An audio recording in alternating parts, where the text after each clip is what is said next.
AI is এটা আমাদের মনে হয় যে this is a very interesting এবং এটা একটা চ্যালেঞ্জ। আমি নিজেও স্বীকার করছি, এটা স্বীকার করি, এটা স্বাভাবিকভাবে এটা challenge. AI miss information, disinformation, fake information, এগুলো অনেক তাত্ত্বিকভাবে যে আমরা ট্যাগিং করি না কেন, এটা একটা চ্যালেঞ্জ।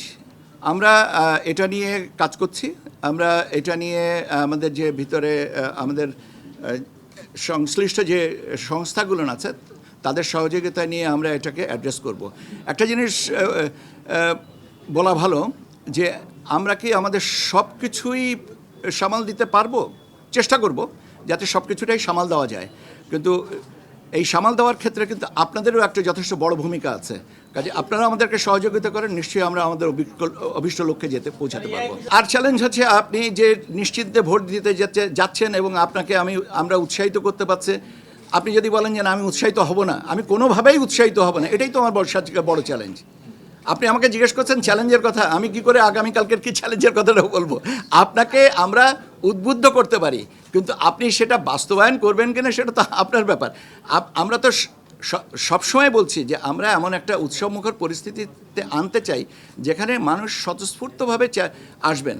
এখন এর জন্যে আপনারাই আমাদেরকে বলেন যে আর কি করলে এটা ভালো হয় বা আর কি ব্যবস্থা নেওয়া যেতে পারে। প্রতিটা জিনিসই চ্যালেঞ্জের। আমি কি জানি আগামী 1 ঘন্টা পরে আমার জীবনে কি দুর্ঘটনা ঘটবে না?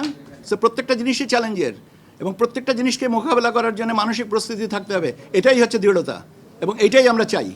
আপনাদের দিক থেকে ওই সহযোগিতাটাই চাই। আপনারা যদি অনুমান করেন যে আগামীতে এই সমস্যাটা আছে, আপনারা আমাদেরকে বলেন, আমরা সেই ব্যবস্থা নিব।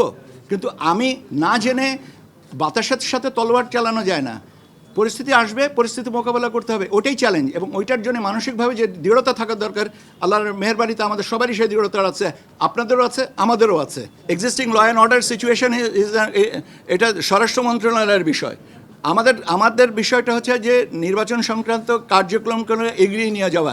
আপনি আমাকে নির্বাচন সম্পর্কিত যে কার্যক্রম বলেন, আইন শৃঙ্খলা পরিস্থিতির ব্যাপারে আপনি স্বরাষ্ট্র মন্ত্রণালয়ের স্বরাষ্ট্র সচিব বা ওনাদেরকে জিজ্ঞেস করেন। আমি ওইটার রেফারেন্সে এটাকে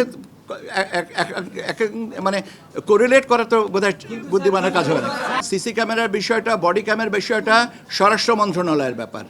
স্বরাষ্ট্র মন্ত্রণালয়ের ব্যাপার, এটা আইন শৃঙ্খলা পরিস্থিতির সাথে, এটা আমাদের চাহিদা না, এটা স্বরাষ্ট্র মন্ত্রণালয়ের থেকে আলোচনা হচ্ছে এবং সেই আলোচনার যদি আমাদের অংশগ্রহণের বিষয় থেকে থাকে বা আমাদের অংশগ্রহণ কোথায় কতটুকু হতে হবে সেটা আলোচনা সাপেক্ষে। কিন্তু উদ্যোগী মন্ত্রণালয় তো স্বরাষ্ট্র মন্ত্রণালয়, নির্বাচন কমিশন তো না। এটা তো ভোট কেন্দ্রে সিসি ক্যামেরা থাকা লাগবে কি লাগবে না, এটা নির্ভর করতেছে তো স্বরাষ্ট্র মন্ত্রণালয়ের অনুমানের উপরে। আমরা তো চাইবো যে সুষ্ঠু শান্তিপূর্ণভাবে ভোট গ্রহণ হোক এবং ভোট মানুষ দিতে আসবেন স্বতঃস্ফূর্তভাবে আনন্দমুখর পরিস্থিতিতে। আমরা তার জন্যে অংশীজন হিসেবে যে স্বরাষ্ট্র মন্ত্রণালয় মনে করে যেটা করতে হবে অবশ্যই তারা করবে এবং সেখানে আমাদের যা সহযোগিতা লাগে আমরা করব।